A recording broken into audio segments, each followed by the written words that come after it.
Yeah. You're on now? Is it pointed so you can see me? In the screen and everything?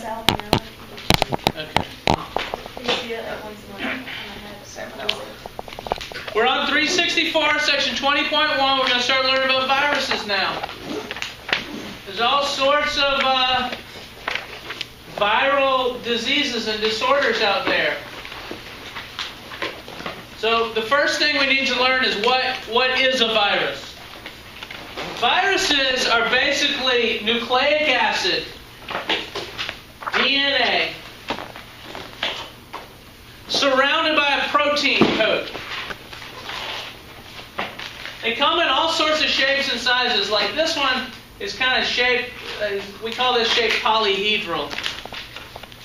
And you can see the DNA inside there, and all of this stuff on the outside is protein.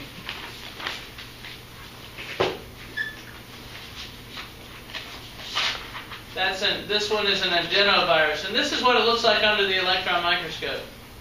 So polyhedral is what the DNA of the virus is stored in?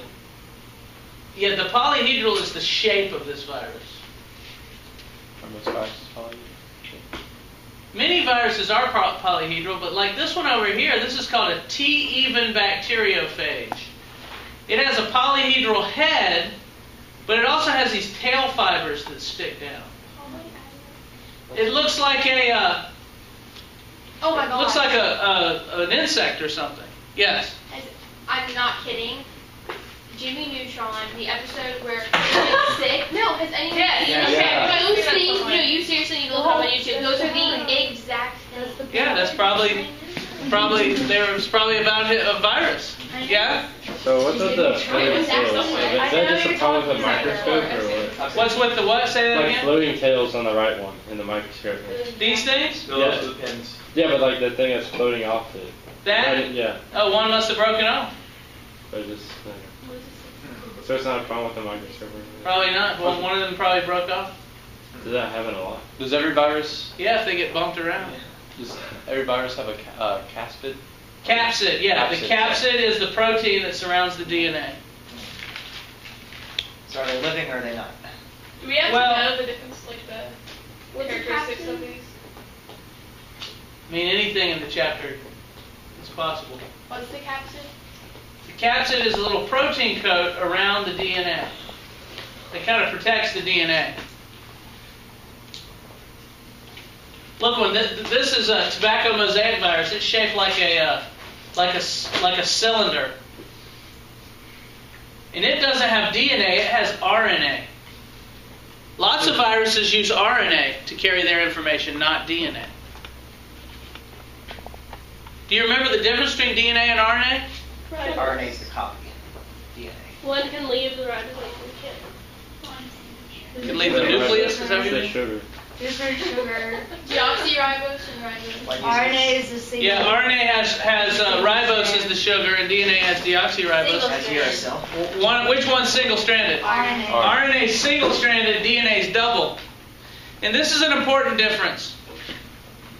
Because if it's a double-stranded molecule, it doesn't mutate very easily.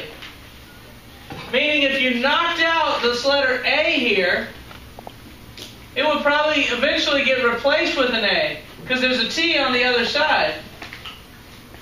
But if it's a single-stranded RNA and you knock out a letter, there's no template strand to tell what to replace. And so mutations happen very quickly in RNA viruses.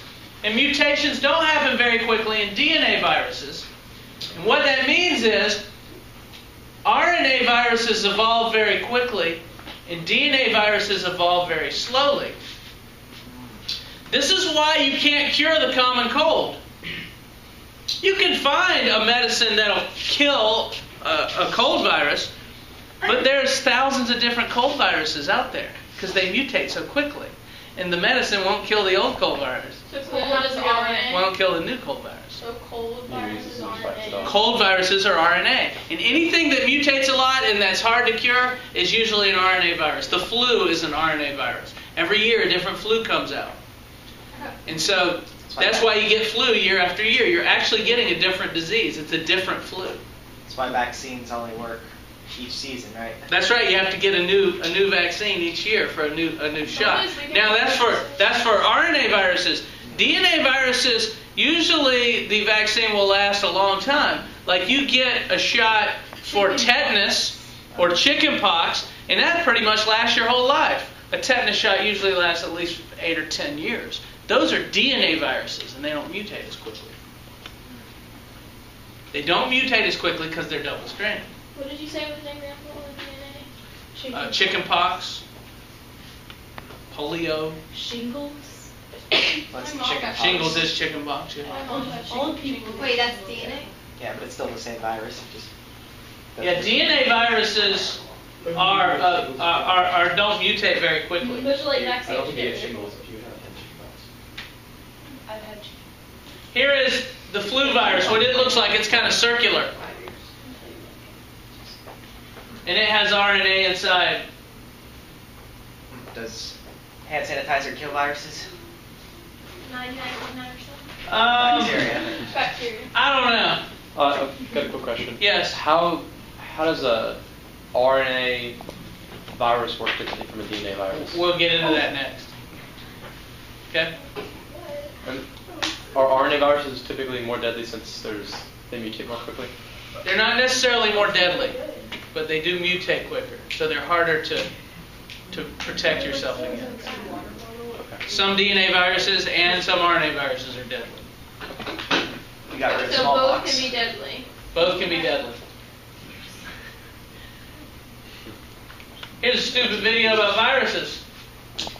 Oh, excuse me, I'm very sorry. Oh, I'm sorry. I'm the clumsy one. I'm sorry. Are you all right? Oh, well, yeah, oh boy, I'll tell you, I'm feeling barely alive. Hey, you're a virus, aren't you? Sure, I'm a virus. Well, I hate to tell you, but most biologists don't consider us viruses alive. Oh, no wonder I'm feeling so lousy. No wonder. By the way, may I introduce myself? I'm virus T4, but you can call me T4. Charmed, I am sure. I'm a tobacco mosaic virus, and you can call me Mo. Oh, I try to stay away from that tobacco stuff, you know. Hey, by the way, what do you call that shape? Cylindrical. I notice you have a polyhedral head. Yes, I do, and I'm proud of it, Mo.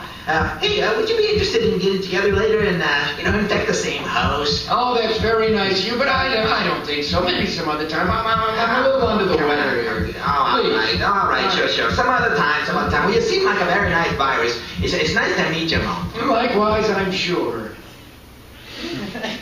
So those two can't go in the same host. No, not usually. I mean, they could, but most viruses are very specific to what they infect. Tobacco mosaic virus, that one that's calling himself Mo, that only infects tobacco plants. And it causes spots and stuff to be on the leaves. And tobacco farmers don't like them. So there's been a lot of research done on them. Does it affect people at all? Doesn't affect people at all. I'm going to make a vaccine and become rich. And influenza, well, there's a flu virus that infects humans, and there's different flu viruses that infect other animals. Swine flu. So you can't usually get sick from a virus that infects another animal. Like pigs share viruses, and usually you can't get any of those. Every once in a while, one of them will mutate, though, where it can jump species and go from, say, pigs to humans. The swine flu is a flu that's present in pigs that mutated and created a strain that could infect humans and make them very sick. So that's why they call it the swine flu. Swine is where it came from. Contagion, yeah. If you watch the movie, I got two movies up here about viruses, Contagion and Outbreak, Outbreak, the other one. that were both kind of about viruses. Maybe a drama strain. The longest movies I've ever seen. Drama strain. This is an interesting virus called Ebola.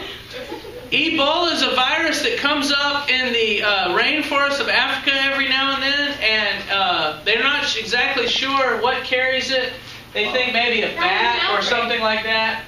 And the Ebola virus will kill about 80% of the people that it infects, and it acts very quickly. It'll kill in about a week or two. And it'll pop up from out of nowhere, and a group of people will get it, and that's the movie Outbreak's about a virus that's kind of like that. Yeah, it starts with Ebola and then it Yeah, they had used that. Did you say that was in Africa? Yeah, it's found in Africa. Then they drop the bomb. Yeah, it's very deadly. Very deadly, yeah. So a virus consists of a covering and an inner core. The covering is made of what we call a protein capsid, and sometimes there's an envelope, a protein envelope found around the capsid, which is just another layer of protection. So a capsid is found in all viruses. Yes. But an envelope is not. It is. You're correct. And then there's nucleic acid in the inner core, either DNA or RNA, one or the other.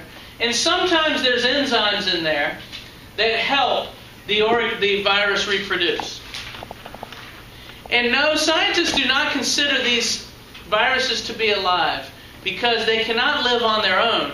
They can only live inside cells. But they evolved it. They can evolve and they can multiply. But they cannot grow, and they cannot. They don't do their own metabolism, and they cannot respond. So they don't have all the characteristics of life. Okay, and So the enzymes help the virus. Help the virus multiply inside of a. How did viruses develop to have living? That is a good question. They're not exactly sure where they came from, but they probably come from the organisms themselves. Can they move? They cannot move. They can. They float around in the liquids and tissues and things of organisms. So, and they can float around in the air, because some of them are so light. But they travel on the air currents, or they travel through the water, or something like that. Wait, so they don't respond to anything? Nope. can they survive a really, really long time since they're not really living? Some can survive a long time, and some are real delicate and break up easily. It just depends upon the virus. So it's basically just a structure, kind of. It's a structure, that's right. That contains information. The DNA and RNA is information for making new viruses. So if you can get that information into a cell, the cell will make new viruses. How many virus molecules do you think it would take to start anything like this? Like a million? To start what? To really get someone getting sick. One. Really? That's all you need. One virus can make you sick, So can kill you. A covering, like on the T cap, on the T. Capsid. T-even Yeah. bacteriophage? Is it just covering like the entire thing, or just that one specific area with the DNA? This part is where the DNA is. That's the capsid.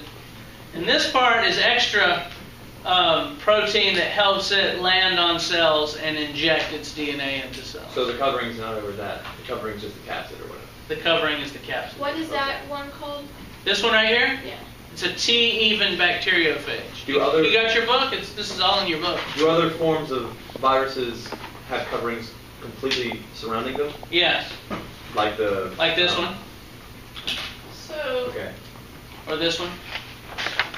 in those two pictures, is the first one basically the second one without all the stuff on it? Now, these are actually different viruses. But is that the same concept? Yeah, it's the same sort of thing. It's protein wrapped or protein around DNA or RNA. When we're culturing the virus, chicken egg. Are we gonna go there? Yeah.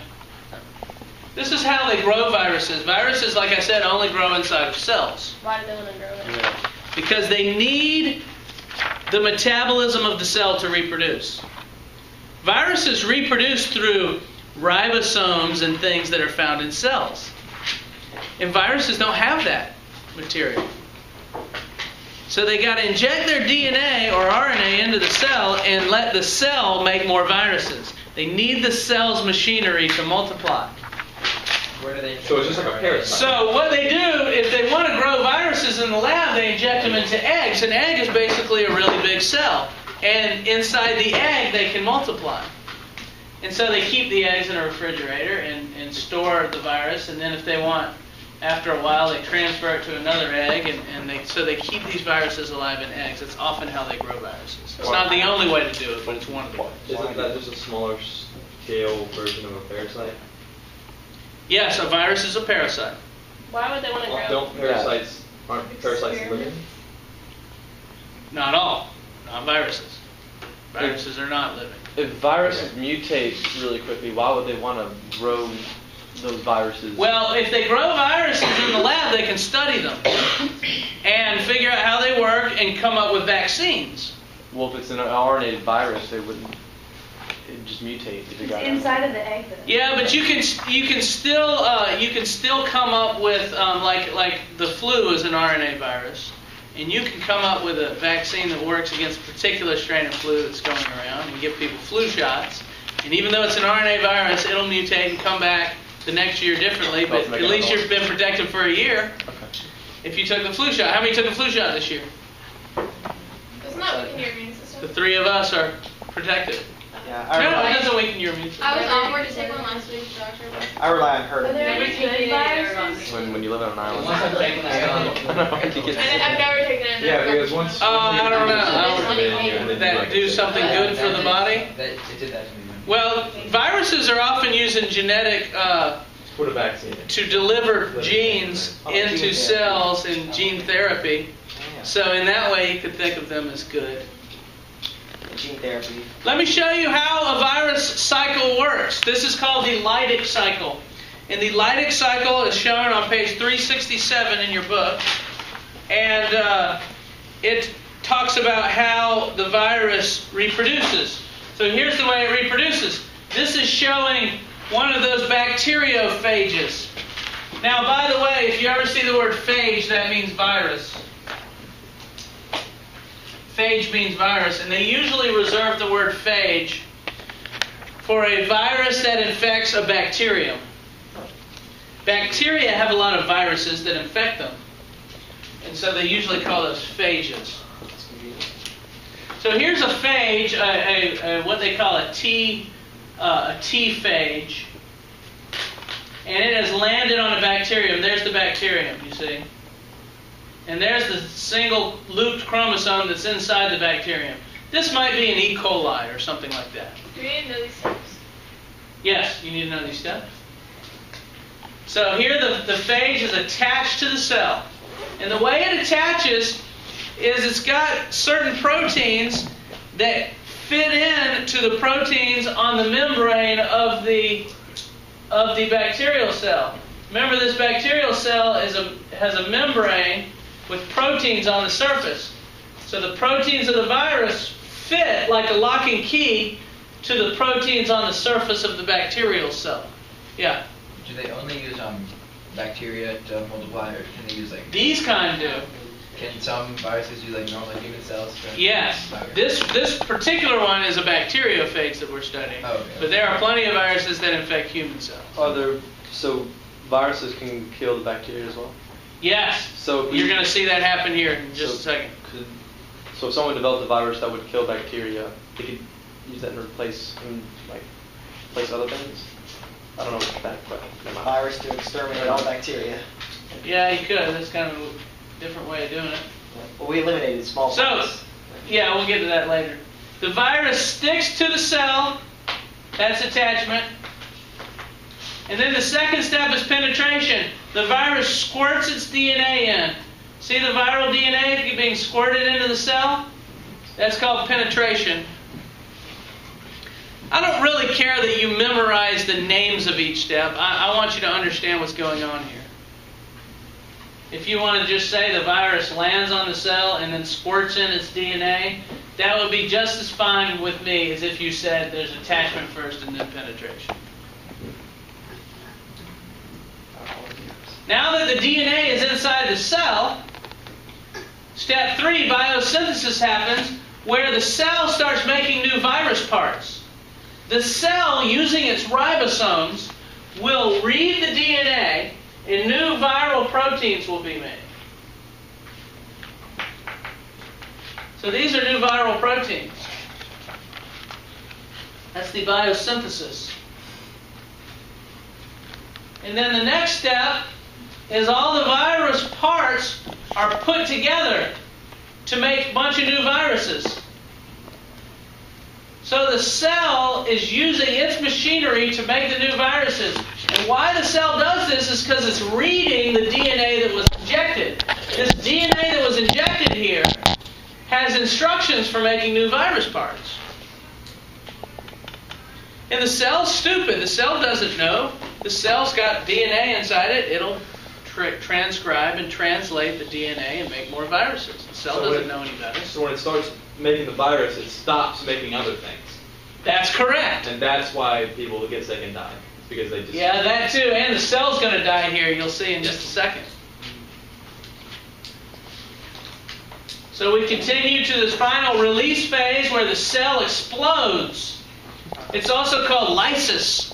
When a cell breaks apart, it's called lysis. And that cell is now dead. It has used up all its energy and all its proteins to make new viruses, and now it has exploded, and that cell is dead. And guess what each of these new viruses can do? To infect other cells. Do it, Emery. You're all over it.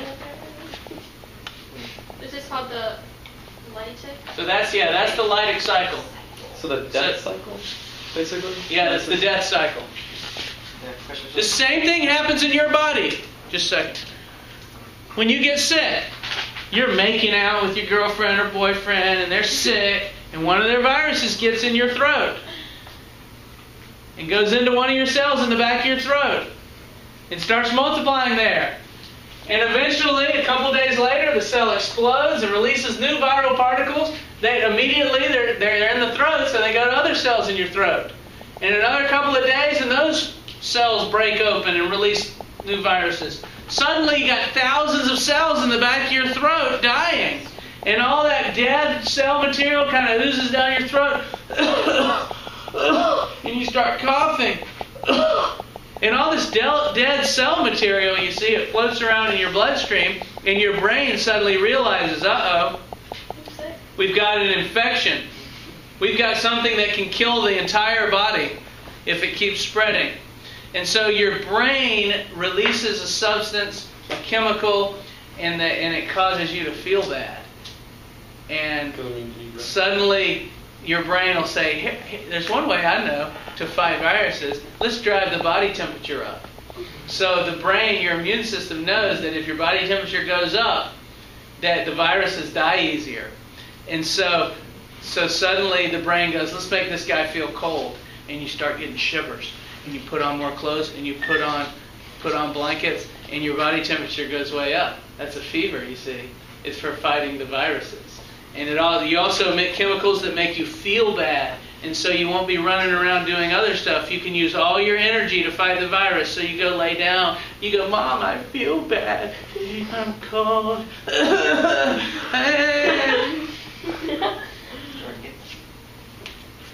So it tricks you into thinking that you're cold when you're not. You just raising your body temperature. That's To raise surprising. your body I temperature. would think that to fight a virus, your body would need to be cold. So doesn't heat help multiply? No, because these things don't do as well when it's hot. Remember about proteins. When you get them vibrating fast enough, you all remember what the word is for a protein coming apart? Denaturing. I can't find my protein. Here it is. So a protein, which viruses are made of, much of protein, if you get it hot enough, it'll come apart. And so if all these new viruses start coming apart, Okay. that's good. That's good for your body. Yes? Uh-huh. So if you take a drug like Tylenol that lowers your fever, you're actually aiding your viruses. That's actually not good for your health. Question. So the first virus that does the penetration, does that just die? Yeah, it's after it injects its DNA, it's done its thing, and So it only works in one thing. they weren't alive in the first place, but it's not Yeah, can't do anything anymore. It's like a bee sting. I kind of disagree with the bad for your health thing because one time I had a fever and a doctor was testing my throat for strep and they were false results. They were incorrect. So they didn't give me any medicine to put my fever down. So it got higher and higher and higher until I had to go to the hospital. Mm-hmm. So Well, yeah, if your fever's so high that your proteins start denaturing, You can die at 105. then that's a problem. So then you do have to take medication that reduces your fever. why would your body do that? It's overreacting, or it's because you have a real bad infection. See, the body's not perfect. It can get too much. It can get you so much of a fever that you die. So your body's committing suicide. Apoptosis. And you got Now, there's another part of this viral viral cycle that's a little bit more insidious. After the DNA gets injected, it doesn't necessarily have to tell the cell to start making new viruses. Sometimes the DNA can go into the nucleus of a human cell or into the chromosome of a bacterial cell, and the DNA can kind of wind itself and become part of that chromosome. And so here you see the viral DNA has become part of the host cell chromosome. It's kind of tied itself into the host cell chromosome. We call that a prophage. It has a name. It's called a prophage. It's not integration? Yeah, integration is what it's called when the DNA winds itself into the host cell chromosome. At this point, the viral DNA is integrated in the host cell chromosome, and we call that viral DNA a prophage. Integration is the verb of tying yourself in. So it's just And like, prophage is the noun describing telling you what that's called. So now you have a cell that has viral DNA in it, but it's not active viral DNA. It's just passive. It's just sitting there waiting. And often that cell can sit there in your body for years. 10 years. It can sit there. Isn't that what AIDS does sometimes? Mm-hmm. Just sit there. So you see there's prophage. We call that a prophage. And the cells can divide with the viral DNA in them. Cells can multiply. So you go from one cell that's sitting in your body with viral DNA to 2 cells to 4 to 8, 16, 32, 64. You can have 64 cells all with viral DNA in your body. Waiting. Were they all like turn into viruses at the same time? Probably not. how like are people immune to viruses? Like a contagion from like the guys are just immune to it? Yeah, we'll get to that in a minute. Real quick before you go on, so the lysogenic cycle is just when the virus is not immediately active.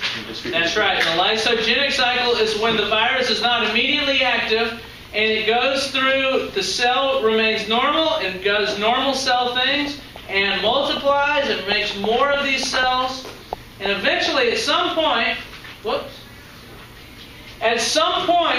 the cell will go into the lytic cycle, and the DNA will start being read, and new viruses will be made, and it'll kill the cell. Have you ever heard of herpes? Oh, yeah. Herpes is a disease that you can get that once you have it, you'll never get rid of it, the doctor says. You have it the rest of your life. And the reason why that is because it's a lysogenic virus. There's always some cells inside you sitting there waiting with the virus. And what happens is every once in a while they come out and go through the lytic cycle, and you have what's called an outbreak, or you'll get a sore, like a cold sore, and the virus will come out and it hurts, and then it goes away. Yeah, whoever had their hand up first. What's the difference between viral DNA and prophage again? The prophage is viral DNA. The prophage is the viral DNA. This arrow is wrong. It should be pointing here. The viral DNA that has tied itself into the host cell chromosome. That's the prophage. So it's the same thing. It's the same thing. Yes? I'm still kind of confused on the lysogenic cycle. Okay. So, Okay, look up here while I'm explaining it and see if it makes sense. The virus lands here, squirts its DNA in. okay, so it goes through penetration. Okay? Now watch. The DNA moseys over here and ties itself into the host cell chromosome. That's prophage, right? That's the viral. It's called a prophage, yeah. And it can sit there like that for years. Okay. That's the lysogenic cycle. And then just. And it can multiply. The cell can multiply and copy itself. And then Instead of just and then at storing one point it just goes. At some point, it'll jump into a lytic cycle. Yeah. So are there viruses that only attack bacteria and Yes. only attack humans, or Yes. are there also ones that attack both? Most species have their own viruses that are specific to that species, and the only way they can go to a new species is by mutation, which is rare. Mm-hmm. For the lactic cycle, Yeah? when the viral DNA goes in, Yeah? does it destroy the DNA that's already there? It does. Okay, so the other one. The cell will tear up its own DNA to make new viral DNA. Okay, and the other one that just like goes in. Okay. Why does Yeah. After penetration, what determines whether it's going to go through the lytic or lysogenic? The type of virus? The type of virus. Okay. Some viruses are lysogenic and some viruses are Why- lytic. why Yes. would it tear up its own DNA? Because there's instructions on the viral DNA that tells the cell to tear up its own DNA and make new viral DNA. Vicious. Yeah, it's vicious. Is the lysogenic cycle, does that explain why there are seasons like the flu season and stuff? Like, No, why you don't have it? no, the flu is not a lysogenic virus. Well, I mean, like, So, there are seasons when you have the flu, but then when no one has it. not explained by this, but there are times of the year that flu circulates better, and that's a good question. I'm not sure. It probably differs for each virus. Maybe the way it's transmitted or something is more likely to happen when it's hot versus when it's cold. Probably they're cold. You have to check it out for each type of virus. Yeah. Last thing, do we use viruses that only affect certain bacteria to kill bacteria? So like if someone... They can. I guess they can do that, yeah, if they want to do experiment on it or something. No human experimentation, so I'm not sure. we're out of luck. Well, I guess would a good experiment for that is put like a human, some sort of cell from a human and a bacteria cell together, put the virus in there and see if it... Maybe. I mean, I don't know if they do that or not. When a temperate bacteriophage infects the bacterium,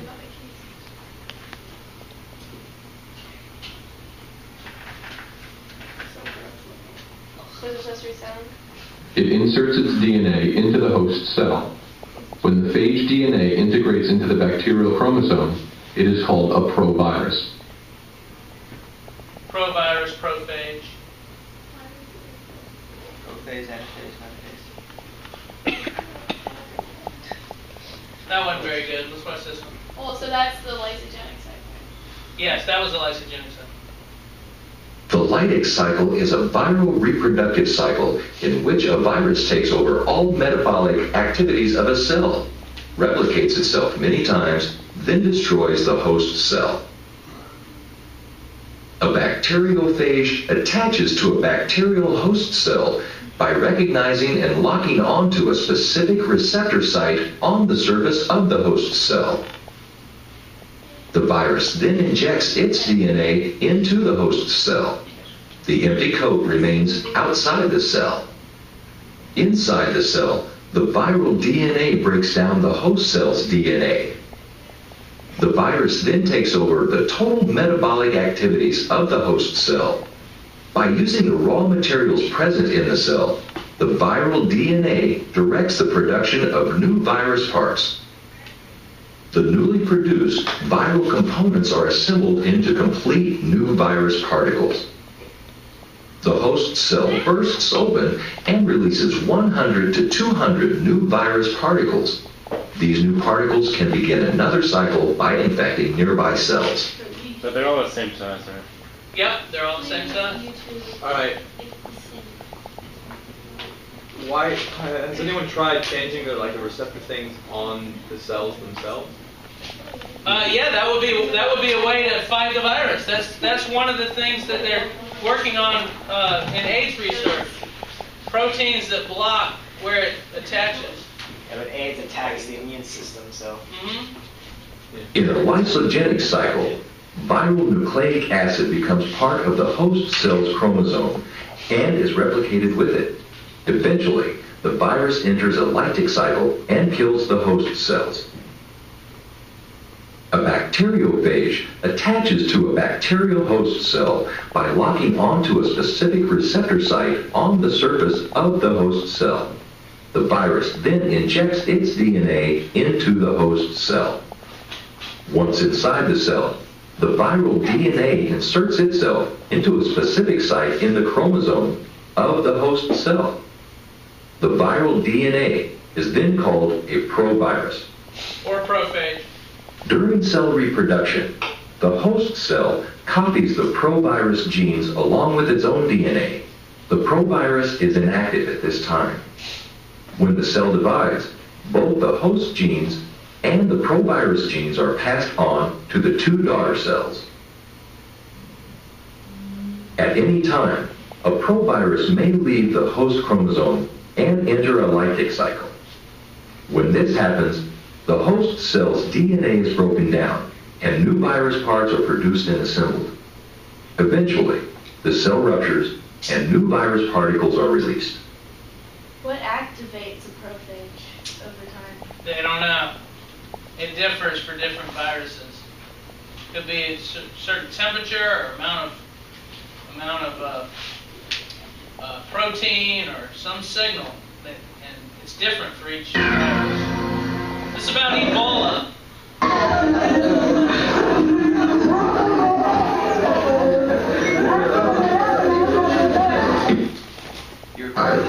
A terrifying virus visited grief upon the town of Kikwit in Zaire, Africa. Victims died within days. Entire families were wiped out. The killer was a deadly strain of Ebola, a virus so destructive even the corpses are infectious. Anyone who gets near them must be doused in purging chemicals. As the people of Kikwit brought out their dead, a watching world recoiled in horror. The town was quarantined to prevent Ebola from spreading to Zaire's capital, Kinshasa. From there, the deadly virus could have hitched a plane ride to anywhere in the world. The outbreak began with patients arriving at this primitive town hospital, complaining of headaches, fever, nausea, symptoms of any number of common tropical ailments. Soon they were disgorging black vomit and diarrhea dark with blood. Something was eating their insides. The bewildered doctors didn't suspect what was in store. Protective uniforms arrived within a few days, but it was too late. Several doctors and nurses had contracted the deadly disease. Disaster had struck. The skin of Ebola patients becomes discolored as the virus consumes the tissue beneath. The flesh begins to tear spontaneously, and blood, hot with viral debris, hemorrhages forth unstoppably. Doctors call this bleeding out. Ebola attacks every organ in the human body: the brain, liver, kidneys. The muscles in the face freeze into a mask. There is no cure for Ebola. 8 of every 10 victims die. As death approaches, the eyes roll up in the head from shock. The liquefying cadaver sheds rivers of hotly contagious virus particles. One Ebola particle can infect and kill its victim in less than 10 days. Medical workers protect themselves with layers of slick plastic, goggles, and boots to keep it out, and that still may not be enough. One nurse caught Ebola even through her protective suit. Viruses are one of man's most powerful predators. They come in different shapes and from different sources, but they're all alike.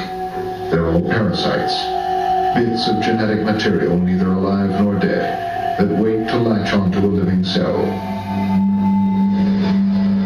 The thread like Ebola, like all viruses, hijacks the cell's machinery and uses it to make more copies of itself. Copies of the virus break free to replicate again and again in other cells. That's the horror of Ebola. As the virus multiplies, the body fails. Ebola struck 296 people. Only 63 survived. Nurse Melanie Mbuyi is one of the lucky few. I was frightened, watching my colleagues dying like that, like pigs. I was truly terrified, but as I too got sick, the suffering became so great I lost my fear. I stopped caring about anything, even about dying. In fact, I wanted to die, just to die, rather than go on suffering like that. As the highly contagious virus spread, Some hospital workers fled in terror. Nurse Rafael Nicolo stayed. He contracted the disease just by closing the eyes of his colleagues. When you're vomiting blood, bleeding from your eyes and every other orifice, no one wants to come near you. So we lay there, abandoned and despairing. Then, mercifully, medical help arrived with the right protective gear. Says Nicolo, it was like a miracle from God. Only a few organizations in the world are equipped to handle a deadly virus like Ebola. Experts call the infected area a hot zone.